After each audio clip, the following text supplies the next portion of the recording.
사랑하는 여러분, 안녕하세요. 2021년 중보기도 부흥회 세 번째 강의 시간입니다. 우리가 장재기 목사님을 통하여 이미 두 번의 동영상 강의를 보았습니다. 그리고 다음 주 금요일에는 저와 장재기 목사님이 기도에 관련된 여러 가지 궁금증에 대해서 질문하고 대답하는 영상을 보시게 될 것입니다. 오늘은 고난과 기도에 대한 내용으로 세 번째 강의를 준비하였습니다. 고난과 기도에 대한 주제를 가지고 세 번째 강의를 전해드리도록 하겠습니다. 강의 제목은 하나님의 구원을 바라보라입니다. 하나님의 구원을 바라보라. 오늘은 모세의 출애굽기 14장 홍해 탈출 사건을 소재로 삼아 그 중에서 전방에는 홍해 바다가 길을 가로막고 있고 후방에는 애굽의 병거가 추격해오는 상황에 대한 말씀을 전하도록 하겠습니다. 즉 고난으로 인해서 우리가 사면 초가에 갇혀 있을 때 우리는 어떻게 기도를 이어가야 하는지에 대한 말씀을 드리도록 하겠습니다. 모세를 통해 깊은 깨달음의 시간 되기를 간절히 소망합니다. 오늘 강의를 통해 우리가 깨닫게 되는 교훈 첫 번째, 우리를 두렵게 하는 현실은 변하지 않습니다. 우리를 두렵게 하는 현실은 변하지 않습니다. 즉 다시 말해 모세 시대의 고난이나 21세기 우리가 살고 있는 고난이나 그 모습과 형태는 약간 다를 뿐이지 고난은 늘 우리를 찾아오기 마련입니다. 출애굽기 14장 2절에서 3절 말씀입니다. 말씀을 한번 제가 읽어보도록 하겠습니다. 출애굽기 14장 2절에서 3절 말씀입니다. 이스라엘 자손에게 명령하여 돌이켜 바다와 믹돌 사이에 비하히롯 앞 곧 바알스본 맞은편 바닷가에 장막을 치게 하니 바로가 이스라엘 자손에게 대하여 말하기를 그들이 그 땅에서 멀리 떠나 광야에 갇힌 바 되었다 하리라. 지금 모세와 히브리 민족은 이제 10가지 재앙을 통해 성공적으로 출애굽한 것처럼 보입니다. 그러나 14장 2절에 의하면 홍해 바다를 마주보는 비하히롯 지역의 바닷가에 장막을 치고 있습니다. 그런데 바로가 생각해 보니 이스라엘 자손이 지금 그 땅에서 이집트 땅에서 멀리 떠나 있지만 그들은 지금 가나안 땅에 도착하지 못한 채 광야에 갇혀 있을 것이다 라고 바로가 판단을 내립니다. 그리고 이제 군대를 동원하면 이제 탈출에 성공한 것처럼 보이는 이 히브리 노예들을 사로잡아 다시 이집트 땅의 노예로 동원할 수 있는 마지막 기회가 남아 있다라고 파라오는 생각을 합니다. 그래서 파라오는 자신의 판단에 따라서 직접 군대를 통솔해 추격해 옵니다. 광야에 갇혀 있는 이스라엘 사람들을 추격해 옵니다. 출애굽기 14장 9절 이하의 말씀에 나와 있습니다. 그래서 애굽 사람들과 바로의 모든 말들, 병거들, 그리고 그 모든 기병과 그 군대가 총 동원하여 이제 히브리 민족이 해변에 장막을 친 그곳까지 거의 도달하게 되었습니다. 그리고 바로가 바로 앞까지 추격해 왔을 때 이스라엘 자손들이 본즉 애굽 사람들이 자기들 그 바로 뒷꽁무니까지 이른 것을 보고 이스라엘 자손은 아주 큰 두려움에 사로잡히게 되었습니다. 우리들도 이와 비슷한 경우를 종종 만나게 됩니다. 즉 모세 시대의 고난이나 우리가 만나고 있는 이 고난의 현실은 별반 다르지 않습니다. 이스라엘 사람들은 앞뒤가 꽉꽉 막힌 사면 초과의 고난, 막다른 골목에 다다랐습니다. 앞에는 깊고 시커먼 바다가 가로막고 있고 뒤에는 이집트의 막강한 군대가 코앞까지 다가왔습니다. 히브리 사람들은 너무 두렵습니다. 이 눈앞의 두려움은 심리적으로 더 큰 두려움을 생산해낸다는 특징이 있습니다. 그래서 때로는 우리의 눈앞의 작은 두려움이 그 두려움의 실체보다도 더 큰 두려움을 우리가 스스로 만들어낼 때가 얼마나 많이 있는지 모릅니다. 두려움은 더 큰 두려움을 만들어내는 안 좋은 특징이 있습니다. 히브리 민족은 얼마 전까지만 하더라도 하나님과 모세를 통하여 10가지 기적이 자신들 위에 군림해 있던 이집트 제국 위에 심판으로 임하는 것을 보았습니다. 하나님이 애굽의 병거보다 훨씬 더 막강하고 전능하시고 뛰어난 분임을 그들은 목도했습니다. 깨달았습니다. 하지만 그들이 고난의 막바른 낭떠러지 그 끝자락에 이르르자 하나님보다 애굽의 병거가 더 크게 보입니다. 왜냐하면 그들은 두려움에, 고난에 대한 두려움에 사로잡혀 있기 때문입니다. 그런데 이 막다른 골목에 처한 상황은 수천 년 전 모세와 히브리 민족뿐만 아니라 우리들도 동일할 때가 많이 있습니다. 저 역시 똑같습니다. 저의 성장 배경을 돌이켜보면 저 역시 고난과 두려움 때문에 정말로 하나님 앞에서 얼마나 많이 무서워했는지 모릅니다.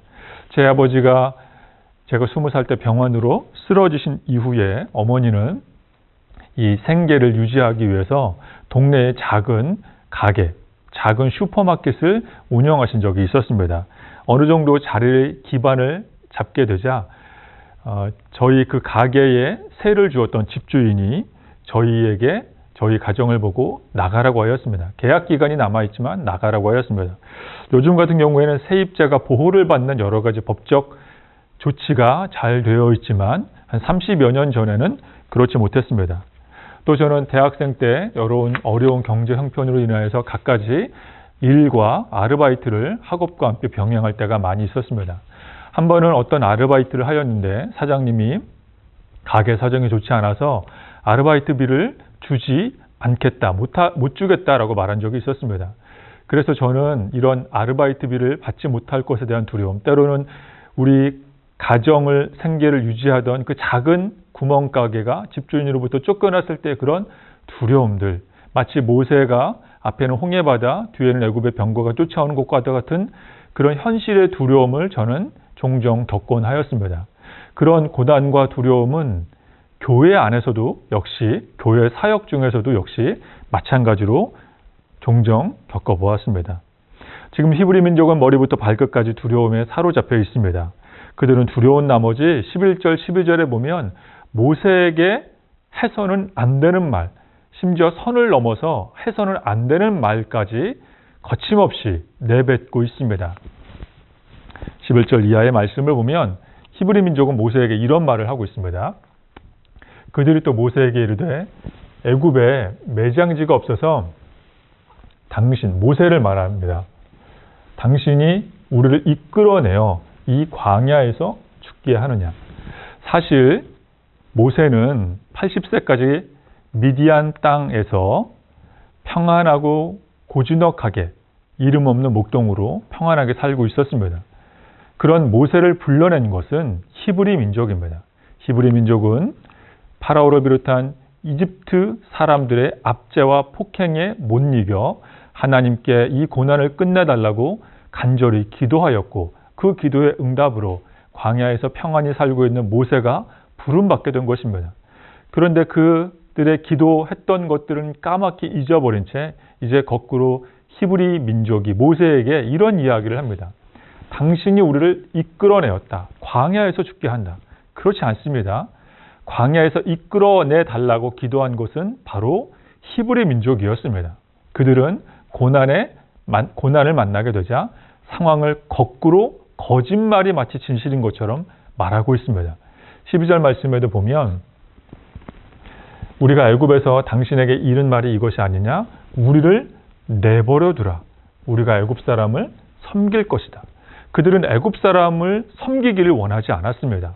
애굽 사람의 압제에서 벗어나길 원했습니다. 역시 히브리 민족은 거짓말로 모세에게 해서는 안 되는 말을 하고 있습니다. 우리를 내버려 두라라고 말합니다. 최종적으로 내버려 두라. 우리가 시험에 빠질 때, 고난을 만나서 그 바닥을 알 수 없는 깊은 수렁에 빠질 때, 깊은 영적 동굴에 갇혀 있을 때, 깊은 영적 우물 그 밑바닥에 가라앉아 있을 때 우리는 나를 내버려 두세요라고 말하곤 합니다. 나를 위로하러 찾아오는 구역 식구들, 목회자, 나에게 기도해 주겠다고 찾아오는 마음이 따뜻한 그분들을 향해서 우리는 때로 모진 말로 그들의 마음에 생채기를 내곤 합니다. 나를 내버려 두세요라고 말하기도 합니다. 마치 히브리 민족이 모세에게 똑같은 상황을 연출하고 있습니다. 우리를 내버려 두어 우리를 귀찮게 하지 말아라. 마음에 상처를 주고 있습니다. 감정의 어두운 동굴, 두려움에 사로잡혀 깊은 바닥으로 내려간 그들은 모세에게 상처가 되는 말을 거침없이 내뱉고 있습니다. 모세가 아무리 인내심이 이 지상의 어떤 사람보다 뛰어나고 하나님의 사람이라고 칭찬받는 사람이지만 상처받을 만한 소리를 골라서 하고 있습니다. 왜냐하면 히브리 민족은 지금 두렵기 때문입니다. 두려움 때문에 그들은 하나님이 보이지 않으며 모세의 명예를 실추하며 이성이 마비되어 원망이 들끓어 오르고 있습니다. 그런데 이것은 출애굽기에 등장하는 히브리 사람들만의 이야기가 아닙니다. 바로 우리의 이야기가 될 수 있습니다. 성경에 나오는 두려운 상황이나 우리가 체험하는 두려운 상황이나 그 과거나 현재나 그 고난에 대한 상황은 비슷하게 연출되고 반복하기 때문입니다. 역사는 다시 반복하기 마련입니다. 다시 말해 첫 번째, 우리를 두렵게 하는 현실은 변하지 않습니다. 우리를 두렵게 하는 현실은 잘 바뀌지 않습니다. 늘 반복되고 다시 찾아옵니다. 언제나 우리는 고난을 체험하게 됩니다. 고난은 어김없이 우리를 만나러 옵니다. 이제 그만 우리를 찾으러 오면 좋겠는데 고난은 우리가 잊을만 하면 다시 우리 앞에 나타납니다. 오늘 이 출애굽기 14장을 통하여 우리가 깨닫게 되는 두 번째 교훈, 우리는 우리를 두렵게 하는 이 변하지 않는 현실 앞에서 하나님의 구원을 바라보아야 합니다. 우리는 고난을 만날 때 하나님의 구원을 바라보아야 합니다. 이것은 너무나도 뻔한 소리인 것처럼 들립니다. 너무나도 익숙하고 특별할 것이 없어 보이는 소리로 들립니다. 고난을 당하면 우리는 하나님의 구원을 바라보는 것 당연하지. 여태까지 나는 하나님의 구원을 바라보았는데 라고 반문을 제시하는 분도 계실 것입니다. 그러나 사랑하는 여러분, 우리가 고난을 당할 때 하나님의 구원을 바라보는 것 외에 또 다른 지름길은 없습니다. 우리가 어려움 당할 때 하나님의 구원을 의지하는 것 외에 다른 왕도는 없습니다. 사람마다 차이는 있지만 고난은 사람을 차별하지 않고 찾아옵니다. 그런데 그 고난의 강도는 약간의 차이는 있지만 고난을 맞이하는 사람의 입장에서 그 고난은 절대적으로 힘이 들고 어렵습니다. 예를 들어 하나 설명을 드리자면, 저는 1995년 12월 추운 겨울날 군대를 입대를 했습니다. 한겨울에 군대를 입대해서 1998년 2월에 제대를 했습니다. 저는 약 2년 2개월 정도의 군 생활을 했습니다. 저의 첫 2등병 월급은 지금도 기억이 나는데 10,000원이 되지 않는 8,900원. 제가 2등병 첫 번째 받은 월급이 8,900원이었습니다. 제가 군 생활을 할 때에는 그때만 하더라도 여러 가지 군대 시설이 좋지 않았습니다. 정말로 낙후된 시설 속에서 저는 군 생활을 하였습니다. 한겨울에는 제대로 씻지 못할 경우도 많이 종종 있었습니다. 또 제가 군 생활을 할 때에는 이 군대 가혹행위, 구타와 욕설과 여러 가지 가혹행위가 아직까지 남아있던 시절에 저는 군 생활을 하였습니다. 지금 같으면 그런 가혹행위가 거의 대부분 사라졌지만 제가 군 생활할 때에는 이 가혹행위가 사라지기 직전, 거의 가혹행위 끝물의 시대에 저는 군 생활을 하였습니다. 하지만 저보다 더 군 생활을 오래 하고 힘들게 하신 분들이 계십니다. 한국 전쟁 때 우리 국군으로 군 복무를 하신 분들, 또 월남전에 파병되신 분들이 보기에 저의 군 생활은 1995년도의 군 생활은 호텔 생활처럼 보일 것입니다. 그분들이 보기에 저의 군 생활은 매우 편안하고 안락해 보일 것입니다. 그분들의 군 생활은 정말로 총알이 빗발치는 실전의 군 생활을 하였습니다. 그런데 요즘 군대를 또 보면 제가 보기에 요즘의 군대는 참으로 편해 보입니다. 일단은 월급이 다릅니다. 제가 받은 첫 번째 월급은 10,000원이 되지 않는 8,900원이었지만 제가 알기로 요즘 청년들이 군대에 입대했을 때 받는 첫 월급은 대략 8만 원에서 한 9만 원 정도를 받는다고 저는 들었습니다. 또 요즘에 군대에 가면 청년들이 일과 시간 이후에 스마트폰을 마음껏 사용할 수 있습니다. 제가 군 생활을 했을 때 저는 마음대로 외부로 전화할 수가 없었습니다. 마음대로 혼자서 PX에 갈 수 없었습니다. 저는 마음대로 혼자서 내부반에서 책을 볼 수 없었습니다. 군기가 아주 엄청났습니다. 그러나 요즘의 군 생활은 이등병이어도 마음대로 편하게 스마트폰을 사용하고 전화를 사용하고 PX를 가고 책을 읽을 수 있습니다. 군 생활이 많이 편해지고 달라졌습니다. 여러 가지 문화시설이 좋아졌습니다. 하지만 지금 현재 군 생활을 하는 청년들에게 군 생활이 힘드냐 편하냐라고 물어보면 그들은 당연히 힘들다라고 대답을 합니다. 즉 이것은 무엇을 뜻하냐면 고난의 차이는 있습니다. 고난의 강도, 고난의 무게는 사람마다 다릅니다. 하지만 그 고난을 마주한 사람, 고난을 맞닥뜨린 사람의 입장에서 고난은 절대적으로 힘이 들고 어렵습니다. 한국전쟁의 군생활을 하신 분, 저처럼 1990년대 군생활을 하신 분, 21세기 지금 현재 군생활을 하고 있는 청년들, 각각의 군생활의 깊이와 강도와 기간은 다르지만 그 각자는 군생활이 자신의 군생활이 최고로 어려운 군생활이 되는 것과 똑같습니다. 즉 고난은 사람마다 차이가 있을지라도 고난을 당하는 사람의 입장에서 쉬운 고난은 하나도 없습니다. 그러므로 고난을 맞닥뜨렸다면 예외 없이 누구나 우리는 하나님의 구원을 바라보아야만 합니다. 왜냐하면 고난 가운데 구원을 베푸시는 분은 하나님 외에는 없기 때문입니다. 작은 고난, 중간 고난, 큰 고난 상관없이 누구든지 고난 앞에서 하나님의 구원을 바라보아야만 고난을 극복할 수 있습니다. 그래서 출애굽기 말씀에서 이런 말씀이 있습니다. 13절, 14절 기록된 말씀을 제가 읽어보겠습니다. 모세가 백성에게 이르되 너희는 두려워하지 말고 가만히 서서 여호와께서 오늘 너희를 위하여 행하시는 구원을 보라. 14절 여호와께서 너희를 위하여 싸우시리니 너희는 가만히 있을지니라. 왜냐하면 구원을 베푸시는 분은 바로 우리를 위해 대신 역사하시는 하나님이시기 때문입니다.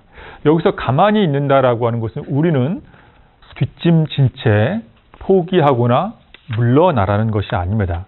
복지부동 망부석이 되어 하나님이 알아서 해주실 것이니 우리는 게으름 피워도 된다라는 것이 아닙니다. 하나님이 알아서 해주시니 우리는 뒷전으로 물러나 있으라는 것이 결코 아닙니다. 하나님이 해결해 주시니 나는 손 놓고 그저 이것은 내 일이 아니다 라고 생각하는 그런 착각에 빠지는 것도 아닙니다. 예를 들어서 수능을 앞둔 수험생이 하나님께 열심히 기도했으니 이제 이 수능은 하나님이 해결해 주실 것이니 나는 이제 공부하지 않겠다라고 생각하며 연필을 놓고 공부를 내려놓으면 그는 반드시 대입에 낙방하는 것과 같은 이치입니다. 우리가 가만히 있는다는 것은 하나님의 구원 역사를 바라보며 내가 할 수 있는 한도 내에서 최선을 다하는 것인데 바로 그것은 기도하는 것입니다. 가만히 있는다는 것은 하나님의 구원 역사를 바라보며 기도하는 것입니다. 우리가 두려움에 빠지거나 혹은 나를 힘들게 하는 그 상황 가운데 빠져들어 그 상황만 바라보며 그 상황을 내 혼자의 힘으로 헤쳐나가기 위해 고분분투하다가 하나님의 구원 역사를 놓치지 말고 하나님의 구원 역사를 바라보며 그것을 기대하며 묵상하며 그것을 위해 기도하라는 것입니다. 이것은 한마디로 기도하라는 뜻입니다. 왜냐하면 바라본다는 것은 의지한다는 것이고 바라본다는 의미는 기도한다, 기대한다 라는 뜻이기 때문입니다. 마치 초등학생 아이가 어려운 학교 숙제를 풀지 못해서 부모님께서 도와주시기를 기다리는 것과 부모님을 기대하는 것과 같은 방법입니다.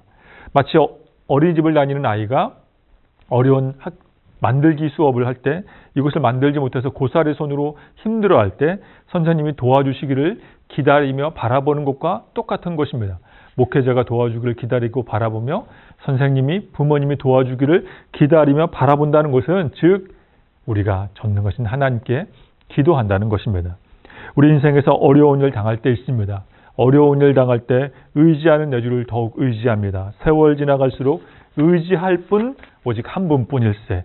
무슨 일을 당해도 예수 의지합니다라고 말한 찬송가 543장 가사말처럼 우리가 힘들고 어려운 일 당할 때 우리에게 구원 베푸시는 하나님을 바라보며 의지하며 기도하는 우리 모두가 될 수 있기를 간절히 소망합니다. 이제 고난과 기도의 상관관계 세 번째 교훈. 우리가 하나님께 시선을 고정하면 마른 땅으로 가게 됩니다. 우리가 하나님께 시선을 고정하면 마른 땅을 우리는 곧장 걸어 나가야 합니다. 자, 말씀을 보겠습니다. 14장 16절 말씀입니다. 이제 모세가 앞에는 홍해바다, 뒤에는 애굽의 군대가 쫓아올 때 이제 하나님께 기도하여 모세는 하나님이 주신 하나님의 지팡이를 높이 들고 이제 바다를 가르게 됩니다. 지팡이를 들고 손을 들어 바다 위로 내밀어 그것이 갈라지게 하라. 그리고 드디어 이스라엘 자손이 바다 가운데서 마른 땅으로 이제 행진하게 됩니다. 이제 바람이 동풍이 불어와 바다를 양쪽의 벽처럼 세우게 하게 되고 이제 마른 땅이 드러나자 이스라엘 민족은 그 마른 땅으로 곧장 걸어가게 됩니다. 즉 하나님의 구원을 바라보는 자는 마른 땅을 건너가게 될 줄로 믿습니다. 드디어 모세가 지팡이를 높이 들자 큰 동풍이 밤새 불어와 바닷물을 물러가게 하여 물이 갈라지게 되었습니다. 모습을 드러나는 마른 땅 위로 히브리 민족이 이제 이 고난의 바다 한복판으로 행진해 나아갑니다. 21절에 나와 있습니다. 그런데 만약 이 좌우 벽처럼 세워진 바닷물을 관찰하고 바닷물의 시선이 빼앗겨 그 마른 땅을 완주하는 것을 하지 못하고 마른 땅에 멈추어 서게 되면 그 사람은 뒤쫓아오는 애굽의 병거와 함께 그 깊은 바다에 수장될 것입니다. 애굽의 병거, 애굽의 군인들과 마찬가지로 바닷물에 빠질 뿐입니다. 즉 우리 인생에서 하나님의 구원 은혜로 인하여 마른 땅이 나타나면 우리는 시선을 하나님께만 고정하며 신속히 지나가야 합니다. 하나님께 우리의 믿음의 시선을 고정하고 마른 땅을 건너가야 합니다. 마른 땅이 나타났을 때 그 땅을 건너가야지 다른 곳에 시선을 팔리면 한눈 팔게 되면 우리는 물에 빠질 뿐입니다. 여러분 혹시 이런 그림을 많이 보셨을 것입니다. 천국의 계단이라는 그런 그림들이 인터넷이나 혹은 어떤 화랑에 가면 종종 볼 때가 있습니다. 물론 천국의 계단이라고 하는 유명한 명화도 있고 또는 관광지에 가면 만나는 조형물들도 있고 또 인터넷에서 보면 출처를 알 수 없는 여러 가지 천국의 계단 그림들이 있습니다. 그런데 이 조형물이나 명화나 일반 그림, 천국의 계단의 공통점이 하나가 있습니다. 그 공통점은 무엇이냐면 바로 천국의 계단에는 난간이 없습니다. 천국의 계단에는 희한하게도 손잡이가 없습니다. 즉 천국의 계단은 높은 하늘로 올라가지만 거기에는 손잡이가 없습니다. 즉 우리가 하나님 나라를 향해 행진하며 나아갈 때 우리는 시선을 앞만 보며 하나님을 향해 걸어 나가야 한다는 것입니다. 손잡이를 잡지 않아도 됩니다. 손잡이를 잡는다는 것은 두렵기 때문입니다.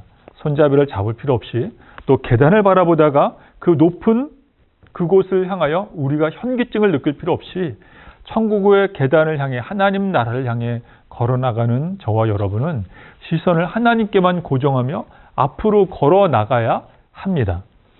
우리가 천국을 향해 걸어갈 때 난간이 없는 그 길, 외길을 향해 걸어갈 때 좌우에 우리의 믿음의 시선이 빼앗기거나 혹은 계단 아래 그 높은 땅을 바라보게 되면 우리는 발을 그만 헛디뎌 떨어질 뿐입니다. 즉 마른 땅의 은총이 우리 인생 가운데 드러나게 되면 우리는 그 땅을 신속히 걸어가야 합니다. 그래서 우리는 우리의 신앙생활 중에 가짜 뉴스에 현혹되어서는 안 됩니다. 우리의 신앙생활 중에 거짓 메시지, 소문과 근거 없는 험담과 다른 사람들의 거짓 소문에 휘둘려서는 안 됩니다. 하나님만 바라보며 하나님께만 집중하며 마른 땅을 건너가는 은총이 영상을 시청하는 저와 여러분에게 가득하기를 예수님의 이름으로 축원드립니다. 제가 예전에 섬겼던 교회 집사님과의 이야기를 한번 소개하겠습니다. 제가 예전에 섬겼던 교회 집사님은 코로나 이전의 상황입니다. 주일이 되었는데도 교회를 한 두어 주 정도 오시질 않았습니다. 또 때마침 주일 교회 사역이 다 마치고 이제 제가 집으로 사택으로 귀가하려는 중에 그 집사님께서 오후 늦게 교회를 향해 터벅터벅 걸어오는 것을 저는 보게 되었습니다. 그래서 그 집사님을 만나서 왜 교회 오시지 않았는지, 왜 예배를 이렇게 빠지셨는지를 물어보았는데 여러 가지 그 집사님에 대한 상황, 또 건강에 대한 이야기를, 가족에 대한 이야기를 듣게 되었습니다. 그리고 제가 그 이야기를 다 듣고 그 교회 문 앞에서 제가 잠깐 그 집사님을 위해서 기도하였습니다. 근데 기도하는 중에 저도 모르게 이런 기도를 하였습니다. 하나님, 집사님께서 아직 일어나지 않은 일에 대해서 미리 겁먹고 두려워하고 있습니다. 하나님, 우리 인생이 아직 일어나지 않은 일에 대해서 겁먹지 않고 담대히 살아갈 수 있도록 도와주세요. 그리고 기도를 마치고 집사님을 바라보았을 때 집사님은 눈물을 흘리고 계셨습니다. 왜냐하면 그 집사님은 제가 기도했던 것처럼, 의도하지 않고 기도했던 것처럼 아직 일어나지 않은 수많은 미래의 일들에 대해서 미리부터 지레 두려워하며 걱정하며 심지어 예배까지 빠지며 큰 두려움 가운데 사로잡혀 있었기 때문입니다. 저의 기도 내용처럼 아직 발생하지 않은 일들을 사전에 미리 추측하며 지레 두려워하며 그래서 예배 생활마저 빠질 정도로 두려움이 그분을 사로잡고 있었기 때문입니다.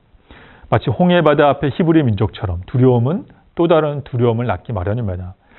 그렇습니다. 두려워질 때 우리는 고난에 집중하기보다 앞으로 일어나지도 않을 그 미래에 대한 두려움에 사로잡히기보다 우리는 포기하고 싶을 때 구원을 베푸시는 하나님을 바라보아야만 합니다. 그런데 오늘 이 출애굽기 14장 말씀에 보면 모세가 특이한 이야기를 하는 것을 발견할 수 있습니다. 출애굽기 14장 13절에 보면 이 고난 앞에 서 있는 이스라엘 민족을 향해서 모세가 이런 설교를 합니다. 13절 오늘 너희를 위하여 행하시는 이 하나님의 구원을 보라. 너희가 오늘 본 이 애굽 사람을 영원히 다시 보지 아니하리라. 다시는 이 애굽 사람을 보지 않는다고 모세가 호언장담합니다. 그렇다면 사랑하는 여러분, 이 모세의 설교처럼 정말로 이스라엘 사람들은, 히브리 민족은 이집트 사람들을 다시는 보지 않았을까요? 여러분 생각은 어떠십니까? 네, 아쉽게도 이집트 사람은 틈만 나면, 아쉽게도 히브리 사람들은 고난만 만나게 되면 이집트 사람들을 다시 만나곤 했습니다. 우리가 잘 아는 것처럼 출애굽기 32장에 보면 모세가 이제 하나님으로부터 십계명을 받기 위해 시내산에 40일 동안 잠적해 있을 때 이스라엘 사람들은 곧이어 모세가 죽었다고 생각을 했습니다. 그래서 아론을 부추겨서 금송아지, 이 금송아지는 이집트의 송아지신 소신 아피스 모양의 형상을 본딴 송아지 형상의 우상을 만들어냅니다. 이 송아지 형상의 우상 앞에서 이스라엘 사람들은 이 송아지가, 이 금송아지가 우리를 출애굽한 그 장본인, 그 하나님이다라고 기뻐하며 춤추게 됩니다. 다시 말해 모세는 이제 이 고난의 홍해바다만 지나가면 이 애굽 사람을 다시는 영원히 보지 않는다라고 말했지만 이스라엘 사람들은 고난만 만나면, 어려움만 만나면 그들의 인생에서 언제든 이집트 사람들을 소환해내서 이집트 사람들 앞에 서게 되었습니다. 그들은 고난만 만나면 이집트로 돌아가려고 했고 그들은 어려움만 만나면 이집트의 문화, 이집트의 신 앞으로 돌아가려고 했습니다. 이것이 무슨 뜻이냐면 우리가 고난을 만날 때 우리의 반응을 살펴보아야 한다는 것입니다. 잠시 고난과 동행하지 않고 평안한 모습으로 살 때 우리가 점잖고 멋있고 예의 바른 모습은 우리의 본 모습이 아닙니다. 우리가 고난을 만나서 인생의 바닥으로 내려가 본능에 충실한 우리의 모습이 사실 진짜 나의 모습, 우리의 모습입니다. 모세가 너희가 오늘 본 애굽 사람을 영원히 보지 않는다고 했지만, 이집트 사람들을 보지 않는다고 모세는 말했지만 이스라엘 사람들은 고난을 만날 때마다 어려움을 당하기만 하면 마치 이집트 사람들이 자신들 앞에 있는 것처럼 행동했습니다. 왜냐하면 이집트 사람들을 두려워한 것이 바로 히브리 사람들의 본 모습이었기 때문입니다. 히브리 사람들의 정체는 고난을 만났을 때 그들의 그 가면이 벗겨지며 이집트 사람들을 두려워하는 모습, 이집트 사람들을 의지하는 모습이 그들에게 드러났기 때문입니다. 우리들도 동일합니다. 고난을 만날 때 우리를 둘러싸고 있는 여러 가지 가면과 장치와 보호들이 벗겨지게 되면 우리의 본 모습이 들통나게 됩니다. 그래서 우리는 할 수만 있다면 항상 하나님께 우리의 믿음의 시선을 고정해야 합니다. 우리는 할 수만 있다면 쉬지 않고 기도해야 합니다. 그래서 중보기도 사역이 중요한 것입니다. 그래야만 우리는 마른 땅을 걸어갈 수 있기 때문입니다. 이 환경적인 마른 땅, 심리적인 마른 땅, 영적인 마른 땅, 기도 사역의 마른 땅 걸어갈 수 있는 사람, 고난을 마주해도 다시 이집트 사람 앞으로 돌아가지 않을 수 있는 사람, 바로 하나님을 바라보는 사람입니다. 저와 여러분 될 수 있기를 간절히 원합니다. 끝으로 마지막 저에 대한 이야기, 저의 가정에 대한 이야기를 소개하며 이제 영상 강의를 마치도록 하겠습니다. 저에게는 이제 초등학교 3학년 된 딸 아이가 있습니다. 이름은 김샛별입니다. 샛별. 제가 다니엘서 12장 3절에 많은 사람을 옳은 대로 돌아오게 한 사람은 별처럼 빛날 것이다 라는 이 말씀을 기억하며 그 이름을 샛별이라고 지은 제 딸이 있습니다. 제가 예전 교회 다닐 때의 일입니다. 그때 이 샛별 제 딸아이는 유치원생이었습니다. 그날따라 저는 낮에 신방이 있어서 하루 종일 신방으로 외출해 있었고 또 제 아내도 다른 모임이 있어서 외출 중이었습니다. 그때 딸아이가 한 5살 정도 될 때였는데 제 딸아이는 교회 유치원, 제가 섬기고 있던 교회의 부속 시설인 유치원을 다니고 있었습니다. 그런데 교회 유치원으로부터 전화가 왔습니다. 아이가 갑자기 다쳐서 급하게 손가락 봉합 시술을 해야 한다는 전화가 왔습니다.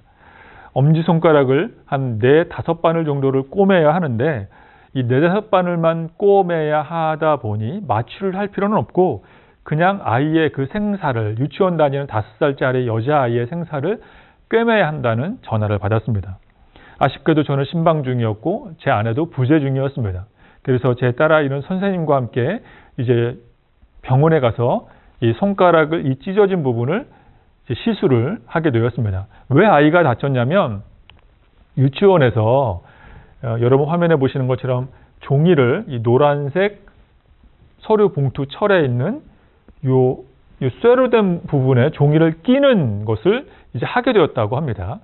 근데 저희 딸아이는 요거를 이제 잘 했는데 저희 딸아이와 친한 친구, 다른 목사님의 이 동갑내기 친구가 이 종이를 여기에 잘 꼽지 못해서 제 딸아이는 이걸 잘 해냈지만 친한 친구를 도와주기 위해서 자신이 그것을 대신 껴주다가 그만 이 날카로운 쇠 부분에 이 어린아이다 보니 그 살이 찢겨 나가게 된 것입니다.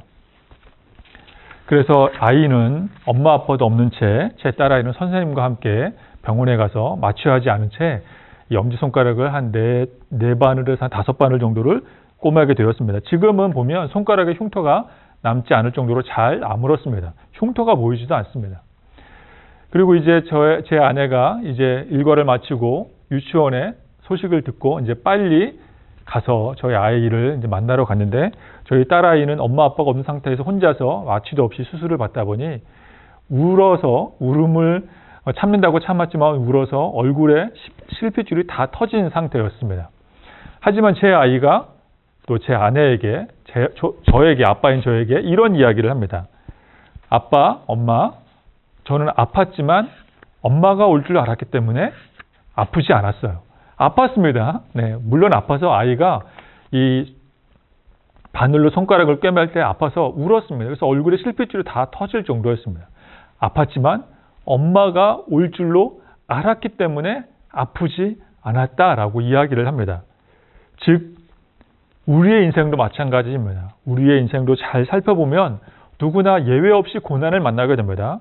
하지만 고난의 순간에 우리는 하나님이 안 계신 것처럼 느낄 수도 있습니다. 마치 제 아이가 손가락을 꼬매야 했을 때 부모님이 안 계신 것처럼 우리는 고난을 만날 때 하나님이 내 곁에 안 계신 것 같은 그런 생각을 할 수도 있습니다. 그런 느낌 받을 수도 있습니다. 하지만 끝까지 하나님을 바라보는 자, 하나님의 구원을 체험하게 됩니다. 마치 저희 아이가 엄마와 아빠는 지금 내 곁에 없지만 엄마와 아빠가 결국에는 나에게 돌아올 것을 믿고 기다렸던 것처럼 손가락은 아프지만 엄마 아빠가 멀리 계시지 않고 나와 함께 있다는 것을 제 아이가 믿었던 것처럼 우리 인생에서 고난은 반드시 찾아옵니다. 인생에서 고난이 찾아올 때 누가 인생에서 끝까지 승리할 수 있느냐? 끝까지 웃을 수 있는 사람, 바로 하나님을 끝까지 바라보는 사람입니다. 고난이 닥쳐올 때 끝까지 하나님을 붙드는 사람 그리 많지 않습니다. 그래서 인생에서 처음 웃는 사람이 있고 중간에 웃는 사람이 있고 나중에 웃는 사람이 있습니다. 누가 나중에 웃을 수 있느냐면 고난의 현장에서도 끝까지 하나님을 의지하며 바라보는 사람인 줄로 믿습니다. 고난을 만났을 때 끝까지 하나님을 바라보며 마지막에 웃는 최후 승리자 저와 여러분 될 수 있기를 예수님의 이름으로 축원합니다. 그러므로 고난을 만날 때 하나님을 구원을 바라보는 사람, 고난당할 때 기도하는 사람, 끝까지 인생에서 마지막까지 웃는 사람 저와 여러분 되기를 다시 한번 예수님의 이름으로 축원합니다. 기도하겠습니다. 사랑의 하나님 아버지, 2021년 중보기도 부흥회 기도하기를 쉬지 않도록 이라는 제목으로 우리가 강의를 듣고 있습니다. 이 영상 강의를 듣는 우리 모든 사랑하는 주의 백성들은 고난을 만날 때, 특별히 이 코로나 어려운 고난의 시대를 살아갈 때 하나님의 구원을 끝까지 바라보아 인생의 마지막 순간에 하나님 앞에서 웃을 수 있는 특권을 저와 우리 모두에게 하나님 허락해 주시옵소서. 예수님의 이름으로 기도드립니다. 아멘.